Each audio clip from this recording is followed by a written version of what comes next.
जनासो अमृतत्वं भजन्ते सितासिते सरिते यत्र सन्तते तत्राकृतासो दिवमुक्तपन्तति।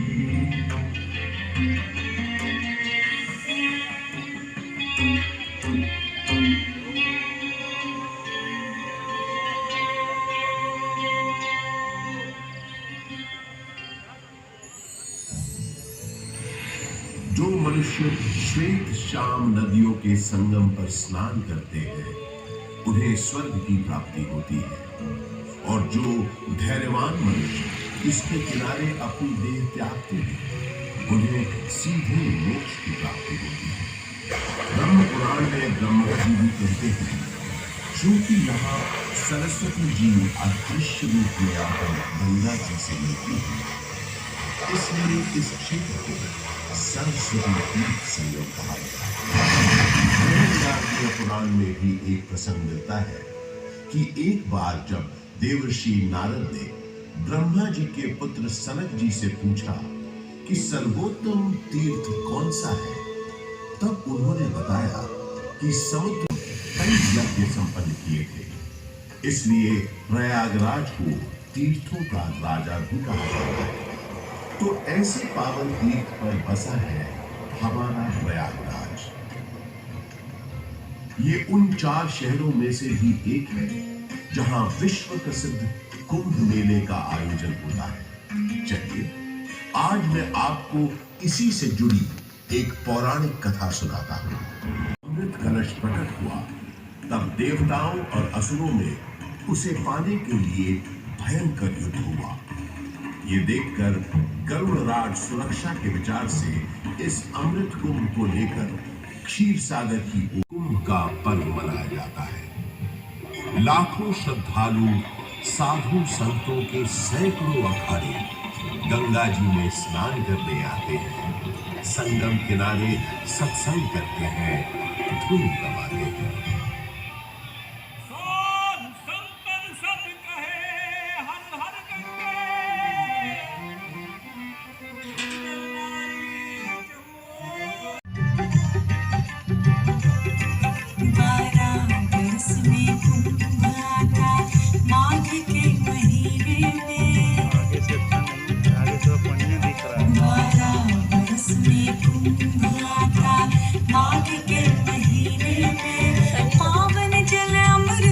जाता माघ के महीने में,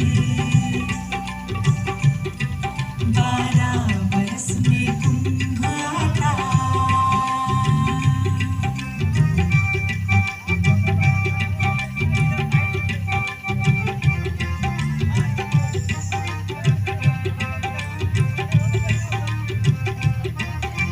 श्रद्धा भक्ति रंग की छाया छा जाती जहूं, श्रद्धा भक्ति रंग की छाया छा जाती जहूं, संतों का डेरा सज जाता माघ के महीने में, 12 बरस में कुंभ आता।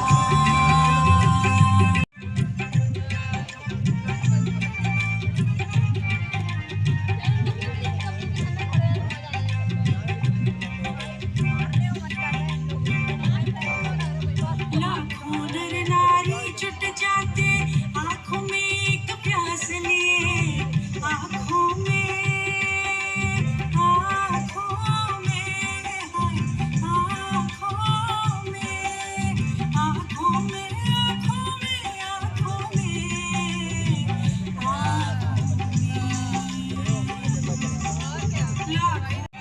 अमृत घट पाते मोक्ष द्वार की आस लिए, जब तप मंत्रोच्चारण करते ज्ञानी साधु यहाँ वहाँ, ज्ञान ध्यान का परम धाम माघ के महीने में, माघ के महीने में, 12 बरस में कुंभ आता। माघ के महीने में पावन जल अमृत बन जाता, माघ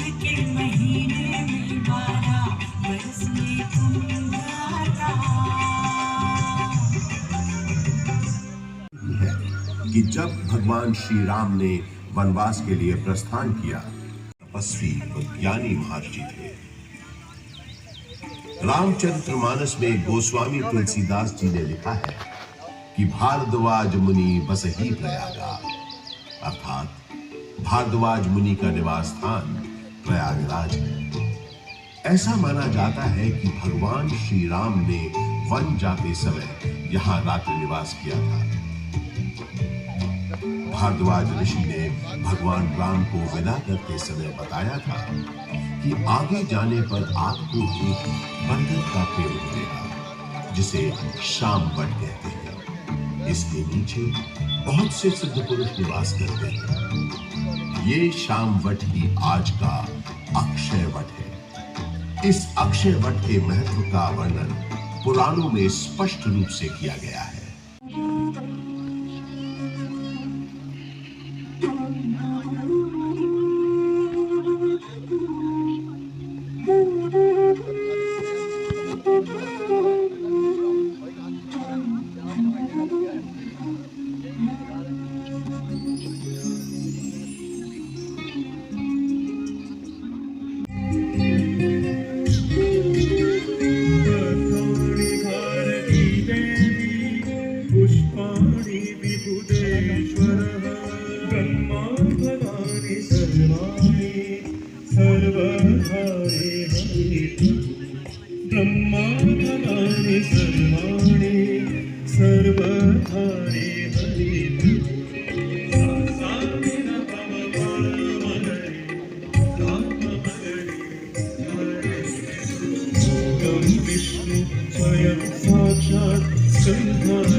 उसके पत्तों में देवी सरस्वती वास करती है तो उसके पुष्पों में भगवान शंकर, चतुरानंद ब्रह्मा जी इसके फल हैं और विष्णु जी इन सब का आधार है।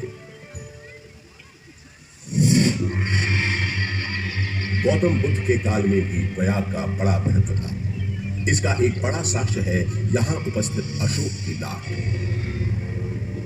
सम्राट अशोक का संदेश तो इस स्तंभ पर अंकित है। गुप्त काल के शक्तिशाली राजा समुद्रगुप्त का प्रयाग प्रशस्ति अभिलेख भी इसी स्तंभ पर खुदा है। 16वीं शताब्दी के अंत में सम्राट अशोक का ये स्तंभ उस किले का हिस्सा बन गया जिस किले का निर्माण संगम के किनारे मुगल बादशाह अकबर ने करवाया था। बुद्धं शरणं गच्छामि, धम्मं शरणं गच्छामि, संघं शरणं गच्छामि।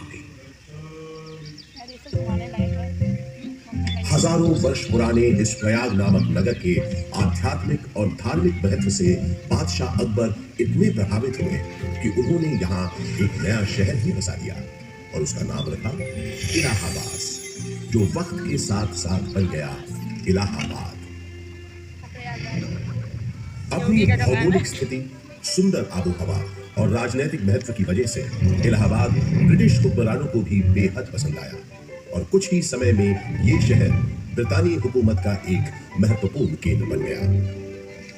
इलाहाबाद हाईकोर्ट इसका एक जीवंत उदाहरण है। देश के 4 उच्च न्यायालयों में से तो एक ये है ही। इसके अलावा अनेक महत्वपूर्ण और ऐतिहासिक फैसले देने का श्रेय भी इस न्यायालय को जाता है। शिक्षा के प्रसार के लिए अंग्रेजों द्वारा बनाया गया इलाहाबाद विश्वविद्यालय इस शहर को उनका दूसरा महत्वपूर्ण योगदान था। इलाहाबाद विश्वविद्यालय की स्थापना 16 नवंबर 1887 को हुई। पूरब का ऑक्सफोर्ड कहे जाने वाले इस विश्वविद्यालय का शुरुआती नाम न्यूयॉर्क सेंट्रल कॉलेज था। यहाँ का विद्यानगरम हॉल और 7 खंडी मीनारें इतनी पर बस अपनी ओर खींच लेती है। यही है साइंस फैकल्टी। 20वीं सदी की शुरुआत से ही इलाहाबाद हिंदी साहित्य का एक बहुत बड़ा केंद्र बनकर उभरा। ऐसी ही कुछ प्रसिद्ध शख्सियतों के नाम एकाएक तब याद आते हैं जब इस शहर से जुड़े साहित्यकारों की बात होती है, जैसे हास्य व्यंग के मशहूर शायर अकबर इलाहाबादी साहब, फिराक गोरखपुरी जो उर्दू के जाने माने शायर तो थे ही, अंग्रेजी भाषा के भी प्रकांड पंडित थे, महादेवी वर्मा हिंदी की सशक्त कवियत्री जो आधुनिक मीरा के नाम से भी जानी गई, सुमित्रानंदन पंत हिंदी साहित्य की भाषा के निराले कवि, सूर्यकांत त्रिपाठी निराला, जिनकी ये कविता तो अद्भुत है। देखा मैंने उसे इलाहाबाद के पथ पर, वो तोड़ती पत्थर, चढ़ रही थी धूप गर्मियों के दिन। दीवा का तमतमाता रूप, उठी झुलसाती हुई लू, रुई जो इलाहाबाद के पथ पर। देखा मैंने उसे इलाहाबाद के पथ पर। कला और साहित्य के साथ साथ राजनीति का भी खास गढ़ रहा है प्रयागराज। स्वतंत्रता संग्राम के अनेक शूरवीरों और गणमान्य व्यक्तियों का नाता इस शहर से रहा है, जैसे पंडित मोतीलाल नेहरू, राजश्री पुरुषोत्तम दास टंडन, महामना मदन मोहन मालवीय आदि। स्वतंत्र भारत के पहले प्रधानमंत्री पंडित जवाहरलाल नेहरू का जन्म इसी शहर में हुआ था। उनका घर आनंद भवन स्वाधीनता संग्राम की गतिविधियों का एक बड़ा केंद्र था, जिसकी वजह से प्रयागराज भी आजादी की लड़ाई का एक महत्वपूर्ण हिस्सा बन गया। आजादी की बातें करें तो मुझे याद आता है सन 1857 का स्वाधीनता संग्राम, जिसका गवाह मैं खुद रहा हूं। अनेकों भीषण लड़ाइयां मैंने देखी। नवंबर 1858 के दिन से हिंदुस्तान में ईस्ट इंडिया कंपनी का राज खत्म हो जाए। अब से इंडिया में मलिका विक्टोरिया का राज होगा। ब्रिटिश राज की हुकूमत होगी यहाँ। खुद एक बहुत काबिल टाउन प्लानर था। आधा क्लब उसी ने प्लान किया है। ये लाइब्रेरी उसकी मेमोरी को बिफिटिंग ट्रिब्यूट होना चाहिए। ओह, आप बिल्कुल बेफिक्र रहें सर। मेरे दिमाग में स्कॉटिश बैरोनियल रिवाइवल स्टाइल की एक ब्यूटीफुल बिल्डिंग का प्लान है, जो एकदम परफेक्ट होगा ट्रिब्यूट देने के लिए। वादे के मुताबिक श्रीमान बेन ने एक बहुत ही खूबसूरत इमारत बनाई, जिसे उस जमाने में थॉर्नहिल मेन मेमोरियल के नाम से जाना जाता था, और आज हम इस शानदार इमारत को गवर्नमेंट पब्लिक लाइब्रेरी के नाम से जानते हैं। यहाँ पुलिस बैंड बजाने का रिवाज था। इस संगीत का आनंद अंग्रेजों के साथ साथ कुछ रईस और रसूखदार इलाहाबादी भी लेते थे। ऐसा माना जाता है कि ये बैंड स्टैंड अंग्रेजों को एक बंगाली सज्जन बाबू नीलकमल मित्रा ने भेंट किया था। पर आप, जब तक मेरे पास ये मेरी बमतुल बुखारा है, मेरा कोई बाल भी बाका नहीं कर सकता। अब जल्दी जाओ यहाँ से, और जब तक मेरा अगला संदेश न मिले तब तक चौकन में रहना, संभल कर रहना सुखदेव। अब जाओ यहाँ से, तब तक मैं इनको रोकता हूँ। पल भर में नॉर्थ पावर ने आजाद पर गोलियां बरसानी शुरू कर दी। आजाद यही बगल में जामुन के पेड़ के पीछे छुपे पुलिस का मुकाबला कर रहे थे।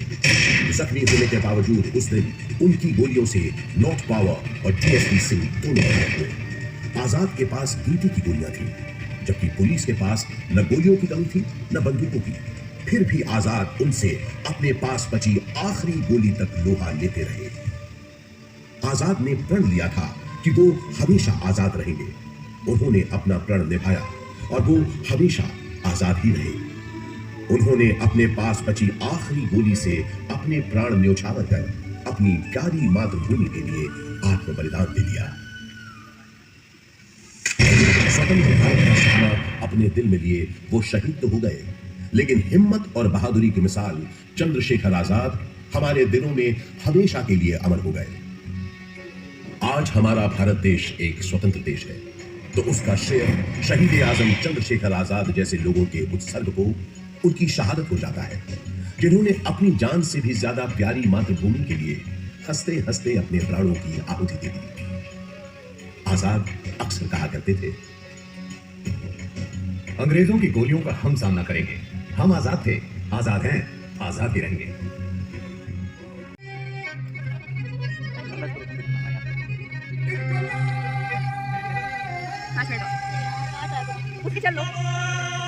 व्यास और कुछ अन्य गणमान्य व्यक्तियों के प्रयासों से इलाहाबाद संग्रहालय की एक छोटे से स्तर पर शुरुआत सन 1931 में ही हो गई थी। एल्फ्रेड पार्क में म्यूजियम के वर्तमान भवन का शिलान्यास पंडित नेहरू ने 14 दिसंबर 1947 को किया और भारतवर्ष के 4 राष्ट्रीय संग्रहालयों में से एक इलाहाबाद म्यूजियम सन 1954 में आम जनता के लिए खोल दिया गया। यहां पुरातन शिल्प कृतियां, प्राचीन पाषाण प्रतिमाएं, कांसे की दुर्लभ वस्तुओं और पांडुलिपियों के अलावा 75,000 से अधिक कलाकृतियों का एक विशिष्ट संग्रह है। वास्तुकला के इन धरोहरों और अद्वितीय संग्रहालय के अलावा ये पार्क एक ऐसे स्वतंत्रता सेनानी के नाम के साथ भी जुड़ा है जो कभी फिरंगियों के हाथ न आया और हमेशा आजाद ही रहा। वो महान स्वतंत्रता सेनानी थे चंद्रशेखर आजाद। भारत के स्वतंत्रता संग्राम में इनका अभूतपूर्व योगदान रहा है। मशहूर क्रांतिकारी दल हिंदुस्तान रिपब्लिक एसोसिएशन को हिंदुस्तान सोशलिस्ट रिपब्लिक एसोसिएशन के नाम से न सिर्फ उन्होंने पुनर्गठित किया, बल्कि भगत सिंह, रामप्रसाद बिस्मिल, अशफाकुल्लाह खान जैसे अनेक क्रांतिकारियों को उसमें शामिल भी किया। सन 1931 में चंद्रशेखर आजाद एक खुफिया और बेहद महत्वपूर्ण काम के लिए इलाहाबाद आए और 27 फरवरी के दिन उन्होंने अपनी पार्टी के एक सदस्य सुखदेव राज से इसी एल्फ्रेड पार्क में गुप्त मीटिंग की योजना बनाई। किसी भेदिए ने यह सूचना British police officer mister Nott Power को दी। Hello, CID incharge Nott Power this side. DSP Thakur Vishweshwar Singh से बात कर रहा हूं। अर्जेंट मैटर है। सलाम सर, DSP सिंह बोलता हूं। सही, 30 आर्म सिपाही लेकर एल्फ्रेड पार्क के पास मिलो फौरन। आपका मतलब कंपनी का? यस, कंपनी का। क्वेश्चंस पूछ के टाइम मत वेस्ट करो, जल्दी करो। इस गद्दारी से बेखबर आजाद कंपनी बाग पहुंच चुके थे और पार्क में छुपे हुए थे। सुखदेव राज भी इलाहाबाद में अपने छुपने के ठिकाने से निकलकर उनसे मिलने तयशुदा जगह पर पहुंच गए। आजाद कहीं दिख नहीं रहे थे। सुखदेव ने उन्हें ढूंढना शुरू किया और आखिर वो दोनों मिल गए। गुरुजी, गुरुजी, गुरुजी। सुखदेव, किसी ने तुम्हारा पीछा तो नहीं किया? आप निश्चित रहें गुरुजी, मैंने यहाँ आते वक्त पूरी सावधानी बरती है। शाबाश सुखदेव, शाबाश। मैंने तुम्हें यहाँ बहुत जरूरी मंत्रणा के लिए बुलाया है। जी बताइए। मैं चाहता हूँ कि तुम और तुम्हारे 4-5 विश्वास पात्र साथी। आजाद और सुखदेव की बातचीत शुरू हुए ज्यादा देर नहीं हुई थी कि नॉट पावर 30 राइफलधारी सिपाहियों के साथ यहां पहुंच गया। Mister Chandrashekhar Tiwari, you have been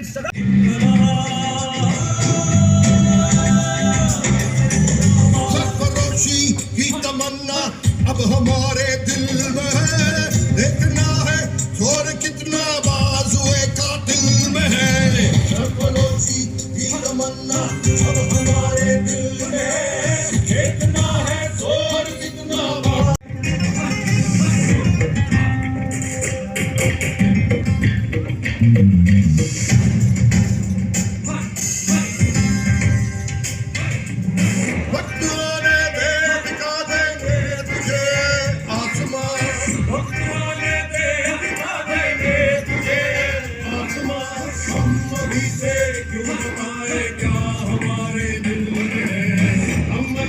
क्यों बताए क्या